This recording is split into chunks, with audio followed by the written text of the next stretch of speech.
শুরু করলো হাঁটা, কালো লম্বা এলোমেলো চুলে, চোখ তো তার ঢাকা,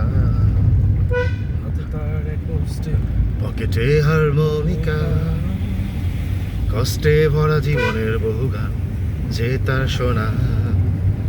লাল্লা লালা লাল্লা লাল্লা লাল্লা লাল্লা লাল্লা।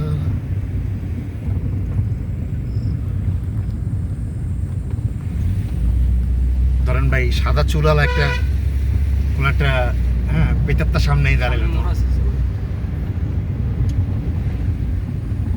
ওই বারগুলো দেখলেই মনে করবেন যে ভাইয়া কোনো আছে, এই যে লেখাও তো আছে বাঘ, প্লাস এই যে এই প্লেয়ারগুলো থাকবে।